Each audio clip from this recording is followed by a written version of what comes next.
आप सब यहाँ आए, आप सब ने अपना अमूल्य समय दिया है। मैं समझता हूँ आप सब आए तब साइंटिस्ट और इंजीनियर्स थे, अब जब जा रहे हैं तब मैं समझता हूँ आप spiritual scientist and spiritual engineers बन करके जा रहे हैं। आपके जीवन की नई दिशा जो है उसके लिए आपको बहुत बहुत अभिनंदन। यह जो कॉन्फ्रेंस हमारे साइंटिस्ट एंड इंजीनियर्स विंग के द्वारा आयोजित की गई, उसका जो टॉपिक्स थे मुख्य कि चेतना माना कॉन्शियसनेस, विज्ञान माना साइंस और स्पिरिचुअलिटी, उस प्रकार की जो एक कॉन्फ्रेंस है इसके अंदर चेतना के बारे में जो बातें करते हैं तो जहाँ तक मैंने समझा हुआ है चेतना के रूप का अनेक रूप है, अनेक अर्थ हैं। आध्यात्मिक दृष्टिकोण से चेतना को देखते हैं तो चार उसका अंग है, चेतन, चेतना, चैतन्य और सर्वोच्च चैतन्यता। हम आत्माएं और जो है हमारे में जो चेतनता है उसको हम चैतन्यता कहते हैं, वो आध्यात्मिक दृष्टिकोण से। परंतु आज की दुनिया में चैतन्यता की या कॉन्शियसनेस की उस प्रकार की परिभाषा नहीं करते हैं और लोग जो है उसको चेतनता को एक जागृति के रूप में करते हैं। गुजरात के एक अच्छे फिलोसोफर गुणवंत शाह ने भी कहा है कि अभी ज़रूरत है कॉन्शियसनेस रिवॉल्यूशन, और उसके अंदर उन्होंने कॉन्शियसनेस की परिभाषा जो है वो कही है जागृति की चेतना, जागृति की कॉन्शियसनेस जो है उसकी जो है क्रांति वो लानी चाहिए। यह विश्वविद्यालय में भी हम कॉन्शियसनेस का अनेक रूप का अनुभव करते हैं। आपके समक्ष अभी अभी हमारी डॉक्टर सविता बहन ने योग का एक प्रयोग करके दिखाया। योग की सरल परिभाषा तो परमात्मा की याद में रहना है। साइंस की परिभाषा में कहे तो अपनी आत्मा रूपी बैटरी जो है उसको चार्ज करना है, और उसकी टेक्निकल परिभाषा करनी हो, क्योंकि आप जानते हैं विद्वान वो है जो सहज बात को सहज रूप से नहीं समझ सकता है। वो सहज बात को पहले कठिन करता है और कठिन बात को कठिन रूप में सरलता से समझने का प्रयत्न करता है। और इसलिए जब हम कहते हैं योग का अर्थ है परमात्मा को याद करना, तो कहते हैं ये तो कोई बड़ी बात नहीं है। हम उनको टेक्निकल परिभाषा में कहते हैं yoga means unconsciously consciousness of supreme consciousness. उसमें जो कॉन्शियसनेस की बात आ रही है 4 बार आ गई, unconsciously consciousness of supreme consciousness. इस प्रकार की परिभाषा जब कहते हैं तब लोग कहते हैं हाँ ये बराबर है, ये एक्सेप्टेबल है। पर सरल भाषा में यह विश्वविद्यालय की खूबी यही है कि कई फंडामेंटल ट्रूथ्स जो हैं, इस फंडामेंटल ट्रूथ्स को बहुत ही सरल शब्दों में, सरल भाषा में समझाने का प्रयत्न यहाँ पर किया गया है। आप सब, जैसे मैंने आपको कहा, आप स्पिरिचुअल साइंटिस्ट बन करके जा रहे हैं, तो मैं आपको बताऊं कि यह विश्वविद्यालय के अंदर, क्योंकि आप जानते हैं ये आज का टॉपिक जो है नई चेतना नए विश्व के लिए या नई दुनिया के लिए या नया वर्ल्ड ऑर्डर के लिए, तो ये बात तो आप मानेंगे कि अब तक का जो भी ज्ञान है, अब तक का जो भी ज्ञान विज्ञान आदि जो भी है, जो भी हमारे पास उपलब्ध साहित्य है, फिलॉसफी है आदि आदि जो भी है, इसके द्वारा नया वर्ल्ड ऑर्डर बनना या प्रस्थापित करना कठिन है। क्योंकि अगर हमारे पास उसका ज्ञान होता तो जो हमारे पास सृष्टि की शुरुआत में जो नया न्यू वर्ल्ड ऑर्डर मिला हुआ होता, उसको हम पुराना करते ही नहीं, उसको ही हम सस्टेन करते, उसको ही चलाते रहते, परंतु हम चला नहीं पाए और इसलिए ही कई प्रकार की समस्याएं आज के समाज के अंदर, जैसे अपने रेजोल्यूशन के अंदर हमारे मोहन भाई ने बहुत सुंदर रूप में वो सब समस्याएं आपके सामने रखी हुई है। फंडामेंटलिज्म और टेररिज्म जो है आज सभी क्षेत्रों में है, धर्म के क्षेत्र में भी इतना ही फंडामेंटलिज्म है, इतना ही विज्ञान के क्षेत्र में है, सभी क्षेत्रों में इस प्रकार का फंडामेंटलिज्म है। और इसलिए इन सब के बीच में बैलेंस रखने के लिए नया ज्ञान जो है, नई दिशा जो है उनको मिलनी चाहिए।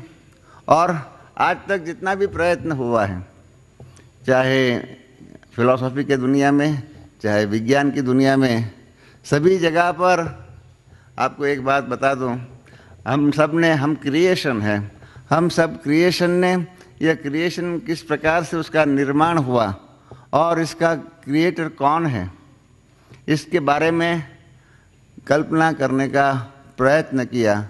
और हर एक ने अपने इंटेलेक्चुअल जम्प्स जो है, अपनी इंटेलेक्चुअल हाइट्स के आधार पर इसको, अपने क्रिएटर को और अपनी उनकी क्रिएशन को और हम सब को समझाने का प्रयत्न किया। यह विश्वविद्यालय की ये खूबी है कि यहाँ पर क्रिएटर जो है, एक क्रिएटर जो है वो अपनी क्रिएशन उसने कैसे की। शंकराचार्य ने शांकर भाष्य के द्वारा ब्रह्मसूत्र पर कहा हुआ है, परमात्मा के बारे में ब्रह्मसूत्र में लिखा है, स इक्षत, परमात्मा को इच्छा हुई, ही डिजायर्ड, वो परमात्मा को नई सृष्टि रचने की इच्छा कैसे हुई। और उसके बारे में शंकराचार्य आगे तो कहते हैं, रचनानुपत्ति से नानुभानम, इस प्रकार से रचना करने की इच्छा क्यों हुई, वो सवाल नहीं उठ सकता, क्योंकि वो तो मालिक है। उस मालिक को नई सृष्टि रचने की, नया ऑर्डर रचने की, और इसके लिए हम सब में नई चेतना जागृति करने की क्या उनको ज़रूरत पड़ी और कैसे उन्होंने किया और किस प्रकार से वो कार्य कर रहे हैं। इस प्रकार की ये सुप्रीम कॉन्शियसनेस जो है, उसके कार्य को समझना और साथ साथ उसके कार्य के अंदर सहयोगी बनना, ये हमारे लिए बहुत सौभाग्य की बात है। नई चेतना किस प्रकार की होगी उसके बारे में तो हमारी आदरणीय दादी जी ने हम सबको बताया कि नर ऐसी करनी करे नर से नारायण हो जाए, और नारी से ऐसी करनी करे नारी से लक्ष्मी हो जाए। ये हमारी नई चेतना की श्रेष्ठ उच्चतम स्थिति है।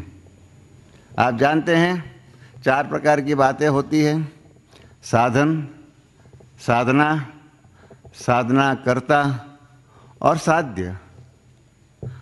विज्ञान जो है उसके द्वारा हमको साधन मिलता है, स्पिरिचुअलिटी जो है उसके द्वारा साधनाएं जो है वो मिलता है।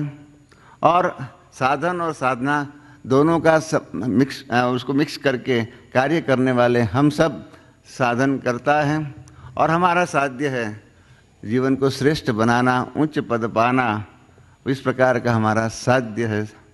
तो जब हम साधन, साधना, साधन करता और साध्य इसके बीच का भेद जो है वो समझ जाते हैं, तब हम अपने आप को भी समझ सकते हैं।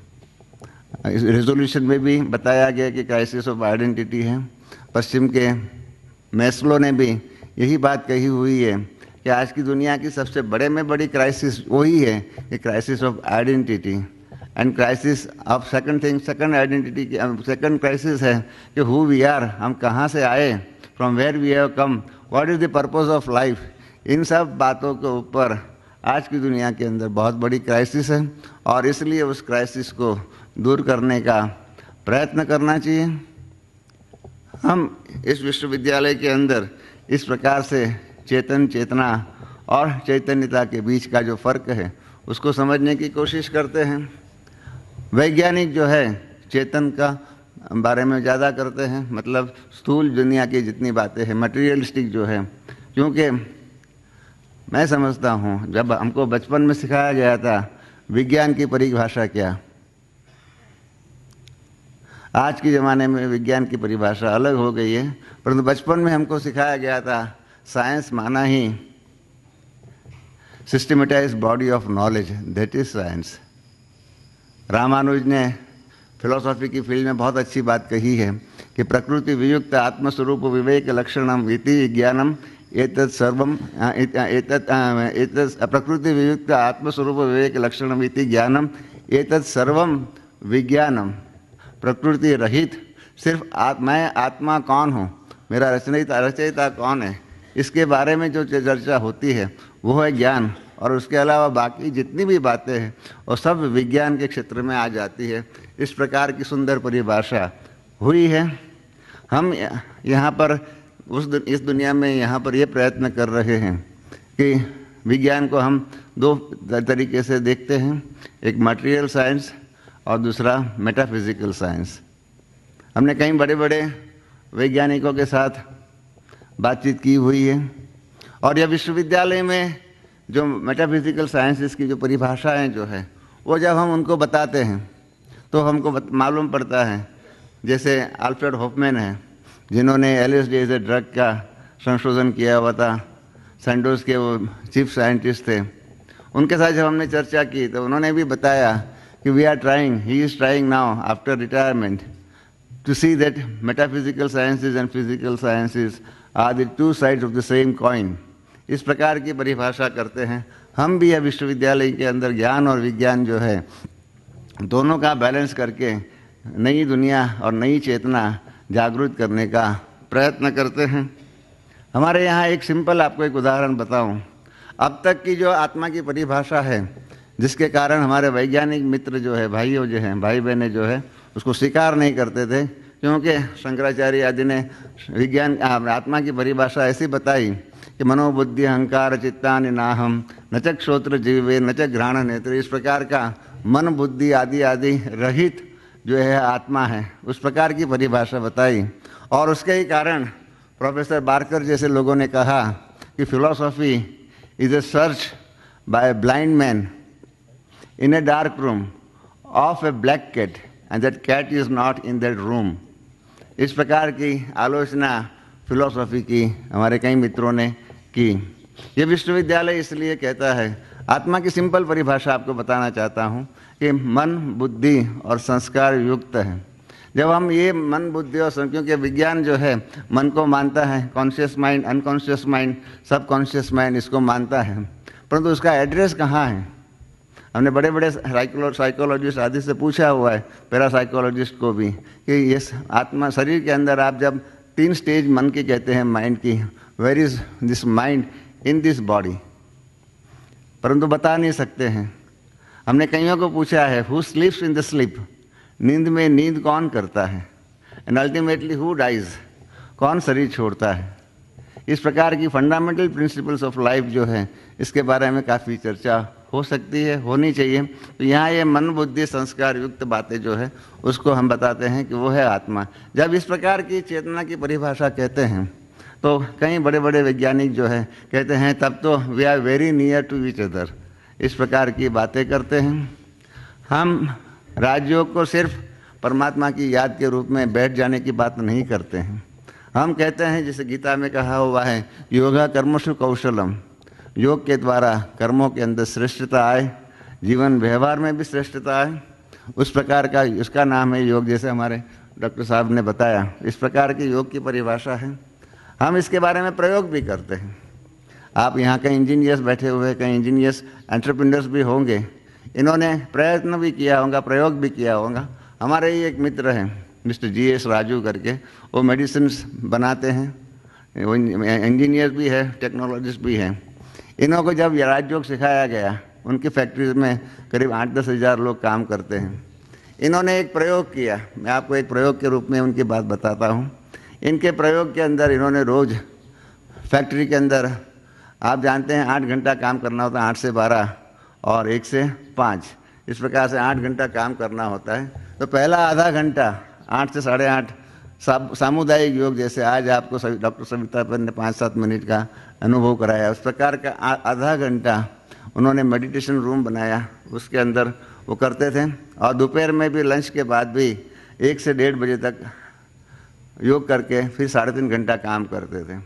टेक्निकली स्पीकिंग, स्टेटिस्टिकली स्पीकिंग, 8 घंटे के बदले में 7 घंटा काम करना, माना production should have otherwise gone down by 12% और 12.5%, 1/8, क्योंकि 1/8 रिडक्शन हो गया काम करने के लिए। परंतु इन्होंने अनुभव करके देखा कि this meditation has increase the productivity of his staff members and with the result his profitability went up by 56%.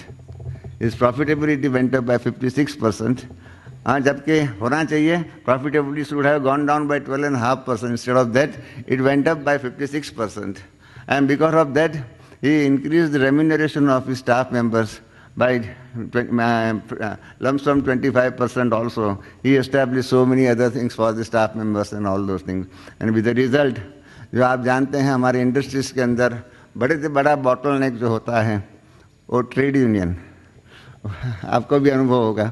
Trade union जो है बड़े से बड़ा बॉटल नेक है और इसलिए VRS स्कीम आदि आदि लानी पड़ती है सरकार को भी। वहाँ पर ट्रेड यूनियन जैसी चीज़ रही नहीं, कारण कि there was not dispute between, trade union is required when there is dispute between employers and employees and to protect the rights of employees trade unionism is required. परंतु इस प्रकार से एक दैवी परिवार के रूप में कार्य कर सकते हैं, इस प्रकार का कार्य का वहाँ पर अनुभव हुआ। और इस प्रकार के मेरे कई मित्र हैं, कई क्लाइंट्स हैं, इन सब के ऑफिस आदि में हमने इस प्रकार का शुरू कराया है कि जिसको हम कहते हैं यहाँ आपको अनुभव भी कराया है SML ट्रेनिंग का, इस प्रकार के सेल्फ मैनेजमेंट लीडरशिप का प्रोग्राम जो पश्चिम की दुनिया की जो मैनेजमेंट सिस्टम है उनसे काफ़ी न्यारी है, क्योंकि पश्चिम की मैनेजमेंट सिस्टम है higher a man fire a man, उस प्रकार की मैकेनिकल लाइफ वाली जीवन यात्रा होती है। यहाँ पर जैसे डॉक्टर साहब ने बताया care for you and also ultimately love for you, तो इस प्रकार का लव फॉर आवर पीपल, इस प्रकार की हम डेवलपमेंट करें, इस प्रकार का योग का हम अनुभव करें, उसको अपनावें तो बहुत कुछ हो सकता है। तो इसलिए मैं समझता हूँ इस कॉन्फ्रेंस की उपलब्धि यही होंगी कि हम let us try to build bridge between these two things, metaphysical sciences and physical sciences. आज के कई इस प्रकार के साइंटिस्ट हो गए हैं, मैं आपको थोड़ा नाम पढ़ के सुनाता हूँ। फ्रिट्जॉफ काप्रा, गेरी जुको, ग्रोफे Chew, David Bohm, Jean Houston, Karl Pribram आदि लोगों ने इस प्रकार के ब्रिज बनाने की कोशिश की हुई है। डॉक्टर एलिजाबेथ रोज कुबलेर, इन्होंने भी कोई कोशिश की हुई है। ट्रांसपर्सनल साइकोलॉजिस्ट ने भी इस प्रकार की कोशिश की हुई है। तो हम चाहते हैं कि let us forget all this fundamentalism in the field of physical sciences and metaphysical sciences. Let us bring them together and let us work together for the establishment of this new world order. क्योंकि हमारा कल का भविष्य जो है उसका निर्माता हम ही हो सकते हैं। हम ही ऐसा प्रयत्न करें कि जिसके आधार पर नए विश्व के अंदर नए सुख शांति का साम्राज्य हो, इस प्रकार की बातें करें। नई चेतना जो हमको लानी चाहिए वो विज्ञान के द्वारा कई प्रकार की ला सकते हैं, परंतु आध्यात्मिकता के द्वारा हमें कई प्रकार की नई चेतनाएं डेवलप करनी होंगी। We will have to develop virtues in our own life. We will have to develop powers. We will have to establish better relationships and we will have to develop new attributes in life. इस प्रकार की 4 प्रकार की नई चेतनाएं अगर हम लाएंगे तब आत्मा के अंदर शक्ति भरेंगी और सशक्त बना हुआ आत्मा ही जो है आज की दुनिया के जितने भी टेम्पटेशंस जो है, यहाँ तो विरोधाभास है, इनके ऊपर जीत पा सकेंगे। और कई कार्य ऐसे हैं जहाँ पर आप और हम साइंटिस्ट, मैंने स्पिरिचुअल साइंटिस्ट बनने के बाद तो आप और हम रहते ही नहीं हैं, हम सब मिल कर के कई ऐसे प्रयत्न करें। और इस वर्ष इस संस्था ने एक प्रयोग, एक टॉपिक अपनाया हुआ है, स्व के संस्कार परिवर्तन द्वारा संसार परिवर्तन। ये संस्कार परिवर्तन की बात ऐसी है कि जिसके अंदर कोई हमारा dispute, whether we are metaphysical scientist या फिजिकल साइंटिस्ट जो भी है वो रहता नहीं है, क्योंकि संस्कार परिवर्तन, जैसे कि एक छोटा सा मिसाल है क्रोध। क्रोध को हम सब जानते हैं, वेदर वी आर साइंटिस्ट और whether we are spiritual scientist. क्रोध को हम सब जानते हैं, मोह को हम सब जानते हैं, ईगो को हम सब जानते हैं। ईगो जो है आप सबको मालूम है सेकंड वर्ल्ड वॉर इसलिए हुई कि हिटलर जो था इसका ईगो था और उस ईगो के परिणाम रूप विश्व ने सेकंड वर्ल्ड वॉर का अनुभव किया। तो ऐसी ऐसी जो चीज़ें जो है जिसको जीतने का, जिसके ऊपर विजय प्राप्त करने का प्रयत्न करना चाहिए, ऐसे ऐसे संस्कार परिवर्तन का कार्य हमको करना है। तो मैं समझता हूँ क्योंकि हम यहाँ से जाएंगे तो सही, जाने के बाद क्या करेंगे, इसलिए इस प्रकार के प्रयोग जो है संस्कार परिवर्तन के प्रयोग, इसके अंदर आप सब हम सब मिल कर के प्रयत्न करें। आपको बताया गया spiritual application and research centre की बातें हैं, आपको अभी उसका एक न्यूज़ लेटेस्ट जो बना हुआ है, लास्ट हमारी जो मीटिंग हुई थी उसके बारे में उसके अंदर चर्चा हुई थी। और अभी मैं आपको निमंत्रण भी देना चाहता हूं क्योंकि दादी जी ने आपको निमंत्रण दे दिया कि गो सुन एंड कम सुन। तो कम सुन का जो निमंत्रण दिया हुआ है, आप कहेंगे बिना लक्ष्य बिना पर्पस कैसे हम आ सकते हैं। तो इसके लिए हमारी यहाँ पर स्पार्क की इंटरनेशनल मीटिंग है जिसमें हमारे विश्वविद्यालय के अंदर देश विदेश में स्पिरिचुअल साइंटिस्ट और मेटाफिजिकल साइंटिस्ट जो भी हैं वो आते हैं और इसके अंदर चर्चा करते हैं। फरवरी की 25, 26, 27, 28 2002 यहाँ ही इसी ज्ञान सरोवर कॉम्प्लेक्स में उसकी मीटिंग 4 दिन की होंगी। उसके अंदर आप देखेंगे कि कैसे दोनों प्रकार के वैज्ञानिक जो है वो मिलजुल करके एक न्यू वर्ल्ड ऑर्डर की स्थापना के बारे में कैसे कारोबार करते हैं। तो आपको भी उस कॉन्फ्रेंस उस मीटिंग के अंदर आने का निमंत्रण है क्योंकि हम सबके संयुक्त पुरुषार्थ के द्वारा ही समाज को हम श्रेष्ठ बना सकते हैं। समाज के अंदर नई चेतना, नई जागृति हम ला सकते हैं।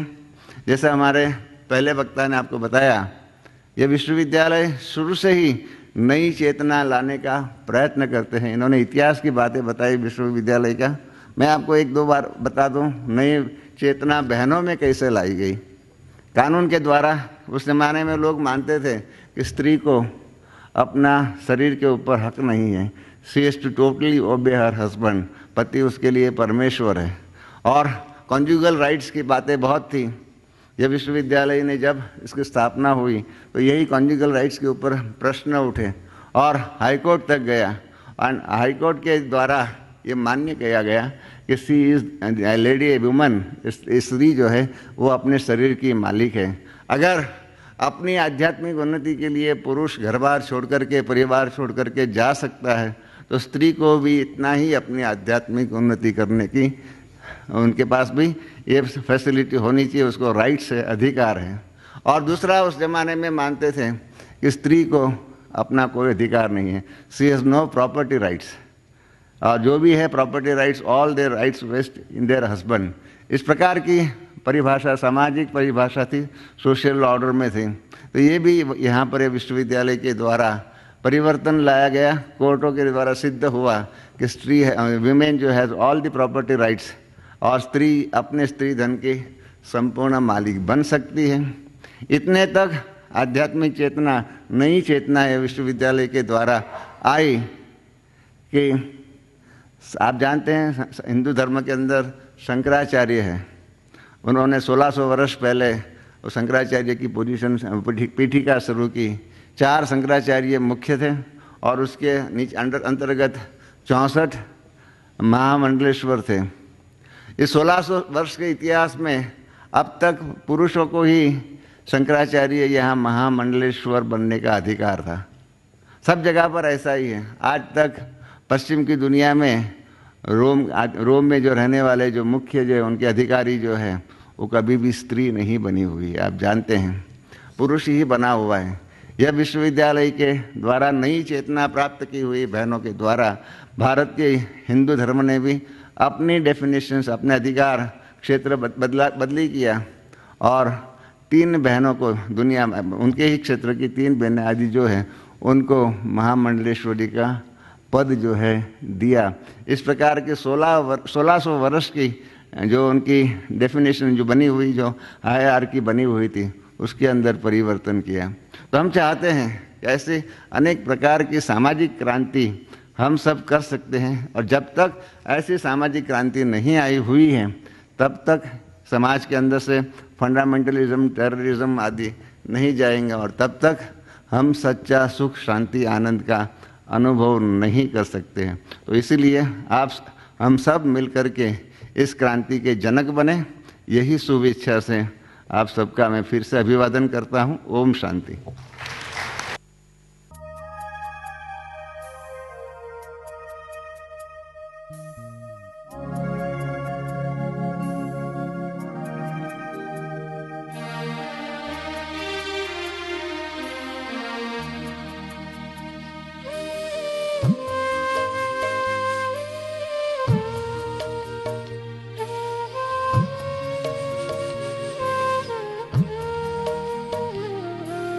जब से बने हैं प्रभु तुम्हारे, ये जीवन अच्छा लगता है।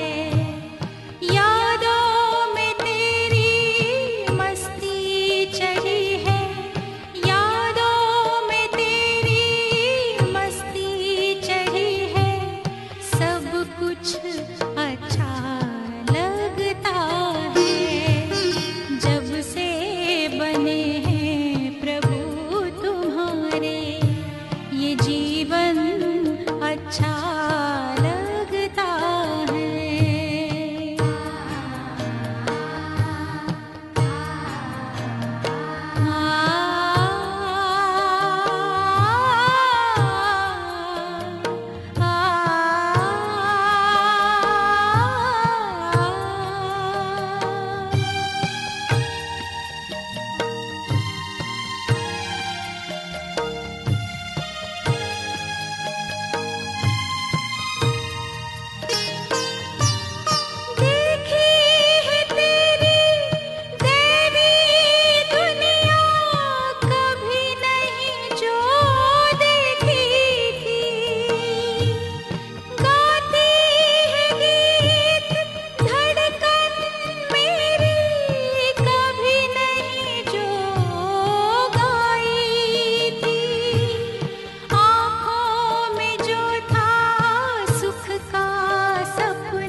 अच्छा लगता है।